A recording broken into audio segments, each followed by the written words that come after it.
한국 사람은 많이 인사할 게 좀 드물고 좀 할 말이 없으면 식사 인사를 많이 한다고 하는데요. 식사 인사를 하는 이유가 밥을 먹은 다음에 졸리고 막 그러잖아요. 근데 좀 졸린 거 다 깨시고 옆 사람 바라보면서 참 미남 미녀이십니다. 마음에서 잘 아유 진짜 와 평소에 듣고 싶었던 그런 말씀이신가요? 와 브라보 대단합니다. 네, 저도 한번 해드릴게요. 참 미남 미녀십니다. 하나님 형상 닮으신 성도 여러분 정말 사랑하고 축복합니다. 감사합니다. 오늘 본문의 말씀은 사도 바울이 사랑하는 자기의 제자이자 동역자이며 멘토였던 디모데에게 좋은 목회자가 되었으면 좋겠다라고 권고하며 사랑의 가르침을 주었던 첫 번째 편지를 쓰고 나서 몇 년이 지난 다음에 그 디모데에게 다시 한번 사랑의 편지를 쓰고 있는 디모데 후서의 이야기입니다.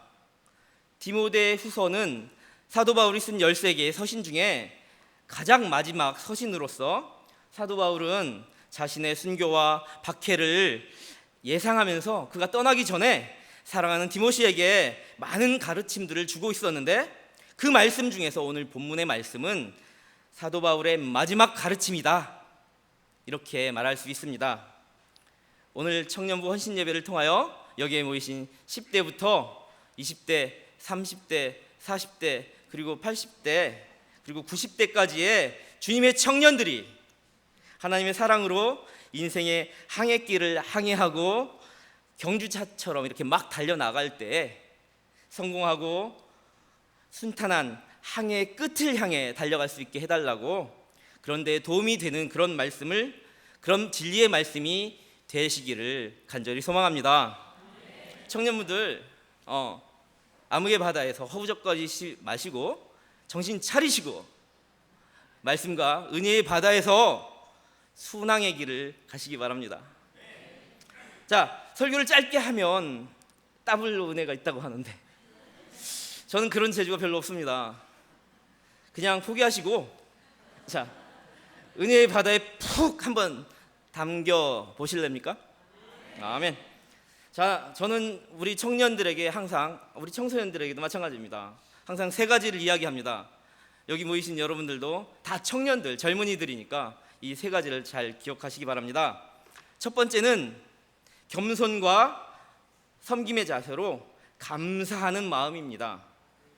겸손한 사람, 그리고 작은 것에도 불평하지 않고 감사하는 사람만이 그런 겸손과 감사의 마음으로 자기 자신을 투명하게 볼 수가 있습니다.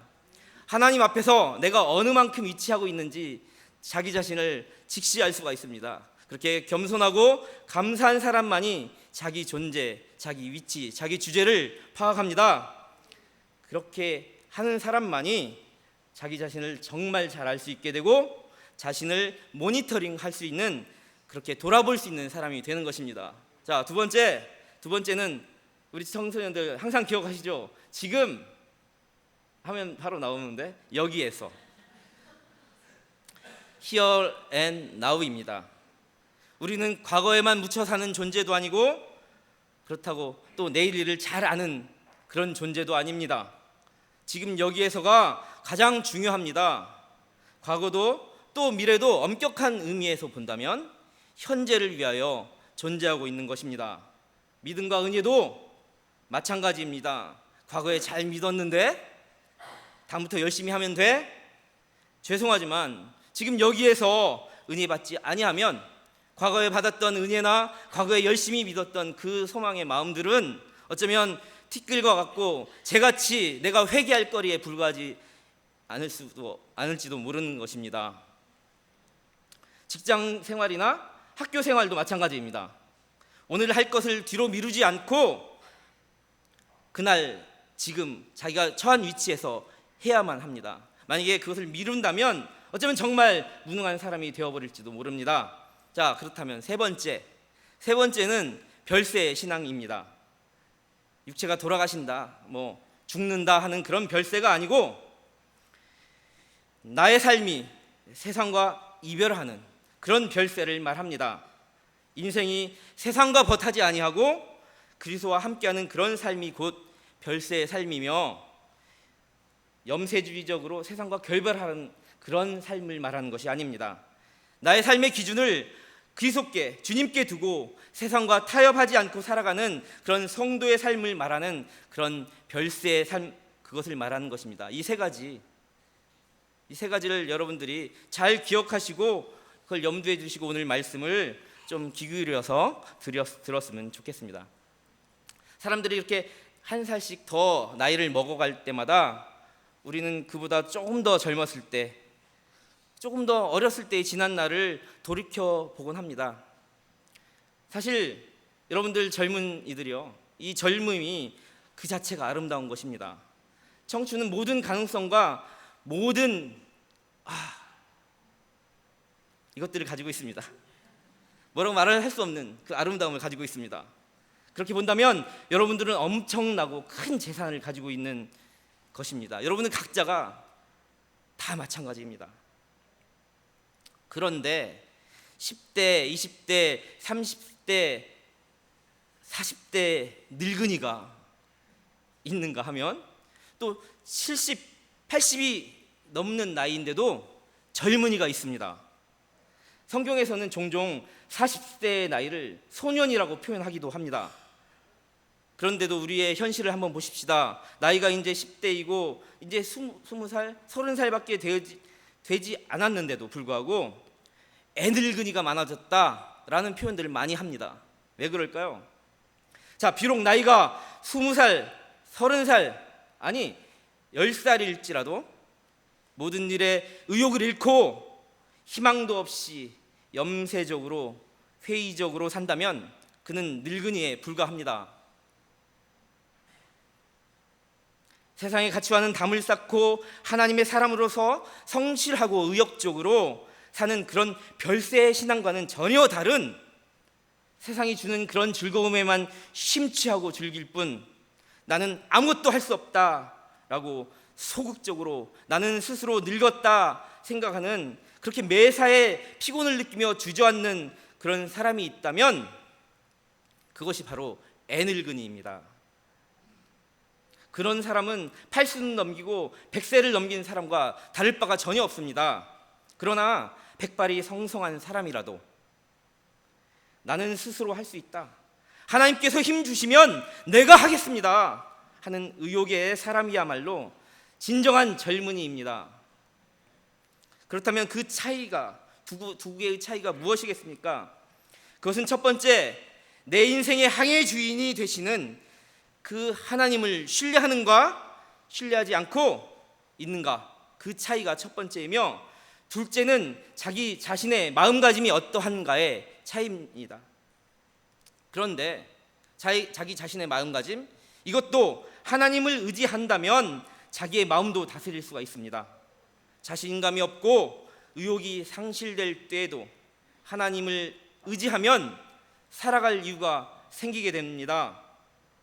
보잘것없는 내 몸뚱아리로 하나님을 향한 헌신을 할 것이 무엇인가 이렇게 찾게 된다는 말입니다. 내가 나이가 90, 100세가 되어도 하나님을 향한 그런 소망을 가지고 있다면 진정한 젊은이로서 하나님을 향한 나의 헌신이 무엇인가 생각할 수밖에 없습니다.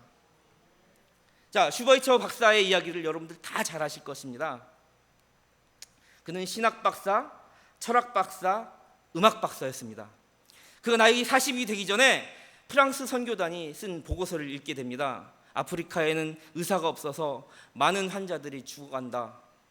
그는 나이 40이 다 되어서 의학 공부를 다시 시작합니다. 남부럽지 않게 살 수 있었던 그가, 재력가였던 그가 나이 40이 되어서 모든 것을 다 내려놓고 다시 의학 공부를 하여서 의학 박사가 됩니다. 의학 박사가 되던 바로 그 해에 사회 활동가였던 자기 아내를 데리고 아프리카로 날아갑니다. 그는 아프리카에서 자기의 모든 전 재산을 걸고 의료 사업에 전념합니다. 1차 세계대전 때에는 그가 독일 국적이었기 때문에 프랑스 사람들, 프랑스 군인들에게 잡혀가서 프랑스 수용소에 감금되기도 했습니다. 2차 세계대전 때도 그는 넘어가서 전도를 하고 또 진료를 하면서 그의 모든 인생을 다 걸고 있습니다. 그랬던 그가 1928년에는 괴테상을, 1952년에는 노벨 평화상을 수상했습니다. 음악가로서 또 뛰어난 오르간 연주자였기 때문에 그는 오르간 괴량에도 많은 업적을 남겼다고 합니다. 동시에 신학자, 철학자, 의사였던 세계의 위인 그 슈바이처는 1965년 온 세계의 애도 속에 세상을 뜹니다. 그런데 이 슈바이처 박사가 90세 생일이 지나면서도 힘있게 열심히 일했던 그를 우리는 지금도 기억하고 있습니다. 그는 항상 하나님께서 겸손하게 살아갔습니다. 하나님이 힘 주신다면 나는 아직도 할 일이 남아있다, 이렇게 외치며 하루하루를 살아갔습니다. 이야말로 젊은이가 아니고 무엇입니까? 그는 항상 종말론적인 삶을 통해서 항해의 끝을 향해 주어진 삶에 최선을 다하며 하나님의 사랑을 전하고 살았던 그런 사람이었습니다. 자, 그렇다면 여러분들도 도전받으시기 바랍니다. 여러분들 젊은 인생을 살아가시기 바랍니다. 그런데 그 젊은 인생을 살아간다는 것이 세상이 주는 그런 쾌락이나 즐거움에 물들어가는 것이 아닙니다. 그러지 마시고 별세의 신앙으로 내가 세상과는 담쌓았을지라도 하나님의 그 법도 안에서 예수님 내 주인으로 삼고 그런 신앙으로 젊음을 유지하시기 바랍니다. 슈바이처처럼. 사도 바울이 디모데에게 전하는 오늘 본문의 말씀을 한번 보십시다. 디모데후서 3장 1절로 5절까지의 말씀입니다. 제가 읽겠습니다. 이것은 하나님의 말씀입니다. 너는 이것을 알라. 말세에 고통하는 때가 이르러 사람들이 자기를 사랑하며 돈을 사랑하며 자랑하며 교만하며 비방하며 부모를 거역하며 감사하지 아니하며 거룩하지 아니하며 무정하며 원통함을 풀지 아니하며 모함하며 절제하지 못하며 사나우며 선한 것을 좋아하지 아니하며 배신하며 조급하며 자만하며 쾌락을 사랑하기를 하나님 사랑하는 것보다 더하며 경건의 모양은 있으나 경건의 능력을 부인하니 이 같은 자들에게서 네가 돌아서라. 아멘. 참 어려운 말입니다. 세상의 가치를 따르지 않고 그 즐거움에 중독되지 않고 하나님을 사랑하면서 이렇게 살아간다는 것이 정말 어려운 일입니다. 그러나 성경은 단호하게 경건의 모양은 있으나 경건의 능력은 부인하는 그런 자들에게서 네가 돌아서라, 이렇게 말씀하고 계십니다. 그런데 우리의 인생길에서 이렇게 별세의 신앙으로 하나님의 가치대로 살고자 노력하고 예수 그리스도를 높이고 드러내며 살면 당연히 따라오는 고난이 있습니다. 고난과 고통과 핍박과 어려움이 있습니다. 오늘 같은 본문의 12절에는 무릇 그리스도 예수 안에서 경건하게 살고자 하는 자는 박해를 받으리라 라고 말씀하고 있다는 것이죠. 그러나 바로 이 고난이 하나님께는 영광이 되고 또 우리들에게도 영광의 상급이 되어 돌아올 것입니다. 사도 바울은 로마서 8장 18절에서 다음과 같이 말씀하고 계십니다. 현재의 고난은 장차 우리에게 나타날 영광과 좋게 비교할 수 없도다 라고 말씀하셨습니다. 또한 마태복음 5장 18절로 12절 말씀에는 의를 위하여 핍박을 받는 자는 복이 있나니 천국이 저희 것임이라. 나를 인하여 너희를 욕하고 핍박하고 거짓으로 너희를 거슬려 모든 악한 말을 할 때에는 너희에게 복이 있나니 기뻐하고 즐거워하라. 하늘에서 너희의 상이 큼이라 라고 말씀하고 계십니다. 우리의 창조주 하나님께서 나의 이름도 아시고 여러분들의 이름도 아시고 여러분들의 생각도 아시고 여러분들의 꿈이나 비전도 아십니다. 이제는 그분을 향한 선택이 남아 있습니다. 야곱 아시죠? 야곱은 자신의 지난날 비굴하고 약삭빨랐던 자기의 이름을 버리고 이스라엘이 될 수 있었던 것은 정말 그가 치열하고도 목숨을 건 자기 의지가 있었기 때문입니다. 그가 천사와 씨름하다가 평생 불구자로 살아가게 된 그 환도뼈가 탈골하는 그 아픔과 고난의 순간은 그에게는 새로운 이름을 얻게 되는 계기가 되었습니다. 하나님께서는 또 그를 인정하는 계기가 되었습니다. 야곱에게는 그가 더 이상 과거의 자신이 아니라고 하나님께 고백할 수 있는 그 환도뼈가 그런 고백의 징표이자 자기가 과거로 돌아가려고 하는 그런 마음이 생길 때마다 다시 한번 자기의 다리를 보면서 기억하고 하나님께 돌아가는 그런 시간을 마련해 주는 징표가 되었던 것입니다. 그가 환도뼈가 부러지는 그 고난은 세상의 가치로 한번 생각해 보십시다. 세상의 가치로는 그가 장애인이 되고 마치 큰 벌을 받은 것 같고 고난 시작이겠지만 별세의 신앙으로는 더 이상 고통이 아니라 오히려 그것이 자기 부정의 흔적이자 하나님께서 나를 간섭하고 계신다, 하나님께서 나를 통치하고 계신다 라는 축복의 징표가 되는 것이 아니겠습니까? 여러분들에게도 고난이 축복이 되는 그 여러분들만의 그 환도뼈가 무엇인지 한번 곰곰이 생각해 보시기 바랍니다. 내가 지금 고난받고 내가 지금 고통받고 힘든 것 같지만 그것이 나로 하여금 어떤 축복의 통로가 될 것인지 만약에 되지 않게 생각하고 있다면 생각의 전환을 이루어 주시기 바랍니다. 그것을 통하여 여러분들이 더욱더 발전하고 더욱더 하늘 날아갈 때까지 이 항해를 순항하게 하는 그 긍정적인 징표, 축복의 징표로 바꾸어 주시기 바랍니다. 우주의 역사와 지구의 역사, 또 우리 모두의 역사에는 하나님이 계획하신 시작과 끝이 있다고 봅니다. 우리 인생에도 죽음이 있고 종말이 있습니다.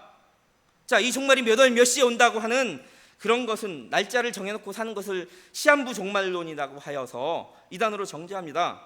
하지만 말세는 점점 다가오고 있는 것만은 사실입니다.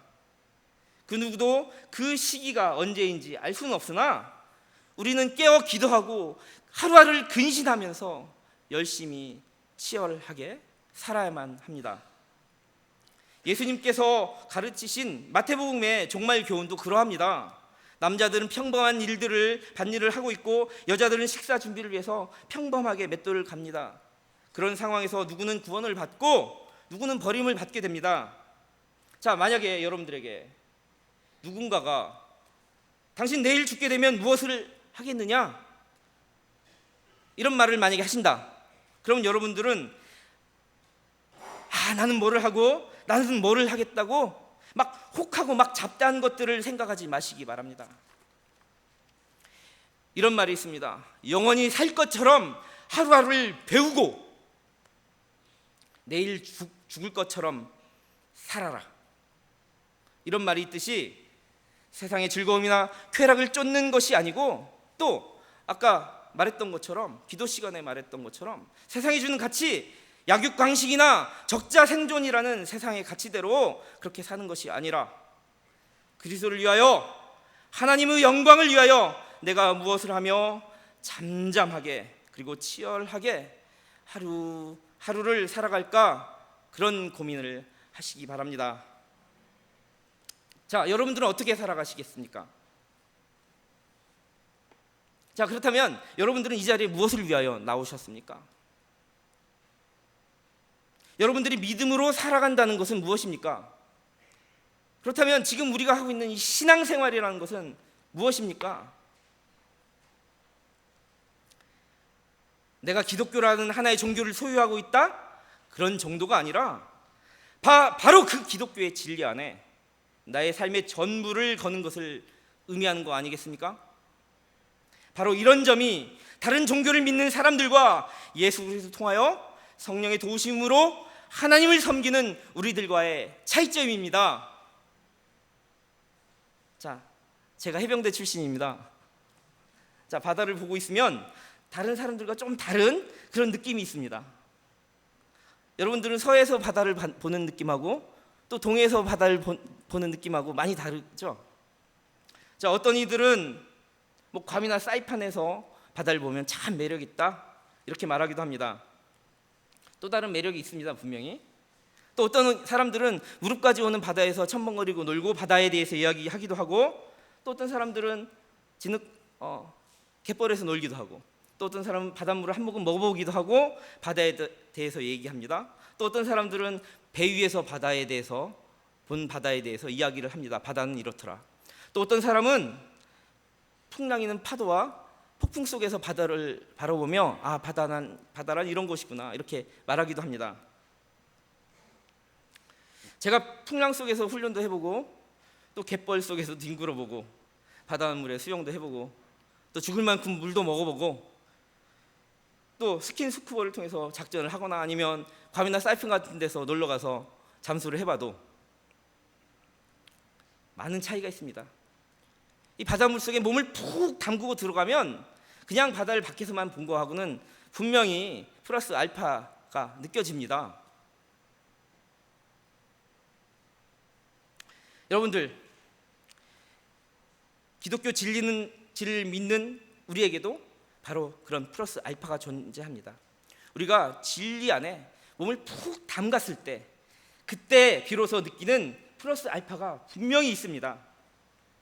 그 진리에 인생 전부를 우리가 걸어야 합니다.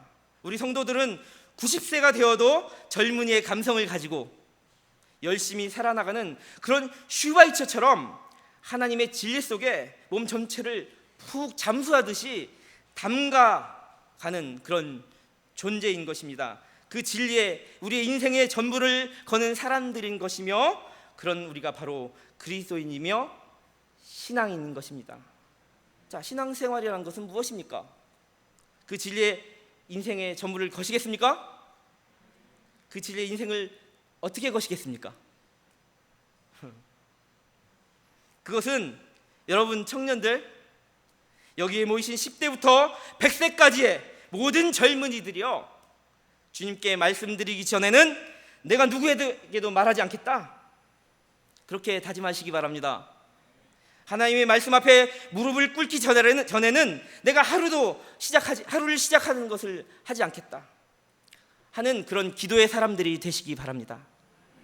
인생의 모든 길잡이가 되어주시는, 내가 성경을 읽기 전에는 나의 문제 해결을 위해서 도움을 받기 위해서 어떤 책도 먼저 읽고 해결책을 발견해내겠다 하지 마시고 말씀 중심의 삶을 사시기 바랍니다. 하나님의 말씀, 그 앞에 자기 자신을 비춰보기 전에는 다른 어떠한 책도 무의미하다, 그런 것을 빨리 깨달아 아시기 바랍니다. 여러분들이 보고 있는 그 바다와 같은 인생 속에서 각자에게 다르게 펼쳐지는 그 항해의 길에서 길이 되시고 등대의 불빛이 되시는 하나님의 그 말씀을 통하여 여러분들이 나아가시기 바랍니다. 젊은이의 패기로 신앙의 돛을 펼쳐서 하나님을 향하여 순항하여 여기 모이신 모두가 구원의 그리고 은혜에 정박하시기 소원합니다. 항해의 끝을 하나님께 맡겨주시고, 내가 청소부를 하더라도 자신의 인생을 하나님의 관점에서 바라보고 멋지고 보람있게 사시기를 간절히 소망합니다. 제가 찬양 한 곡 같이 불렀으면 좋겠습니다.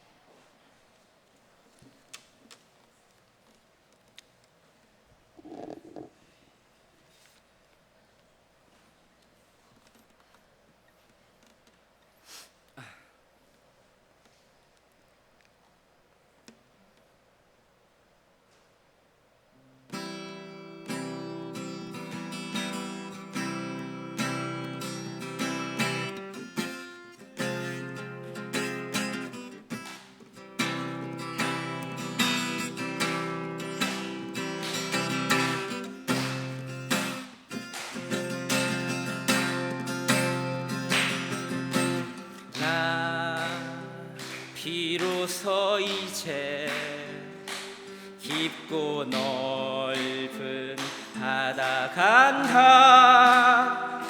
두려움에 떨고 있는 내 손을 주는 결코 놓치지 않으셨다. 하나 비로소 이제 폭풍을 뚫고 간다. 비바람에 흔들리는 나약한 나를 잡아주시는 그분은 나의 주님. 주 나를 놓지 마소서. 이 깊고 넓은 바다에 홀로 내 삶의 항해의 끝이 되시는 주님이시여. 난 의지합니다. 날 포기하지 마소서. 나 잠시 나를 의지하여도 내 삶의 항해의 방향을 잡아 주시옵소서.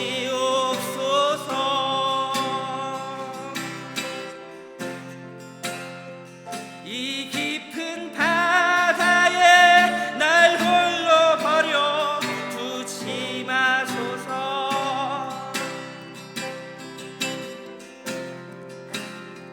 내 삶의 항해의 끝이 되어 주시옵소서.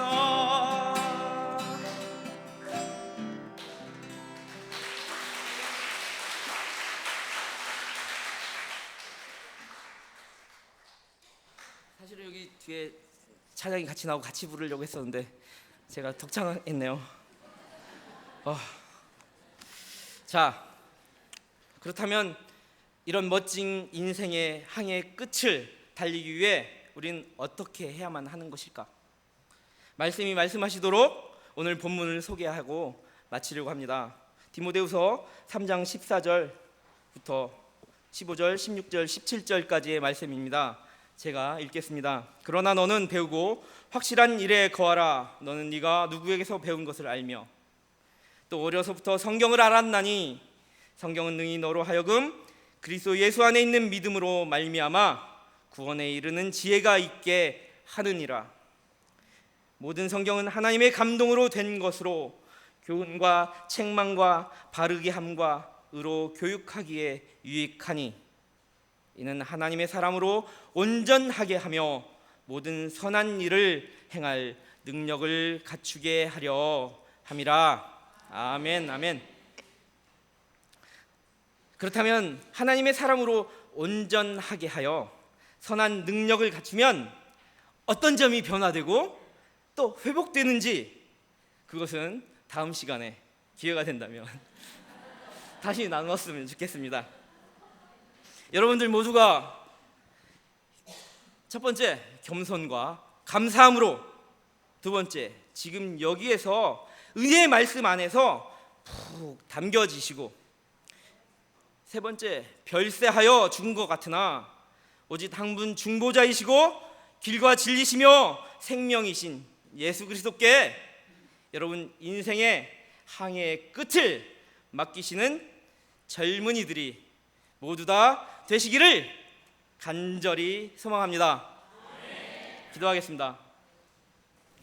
전능하신 창조주 하나님, 들려져서 듣게 하시고 쓰여져서 보게 하시고 말씀으로 오신 진리의 예수 그리스도를 통하여 구원에 이르게 하는 지혜를 주시니 감사를 드립니다.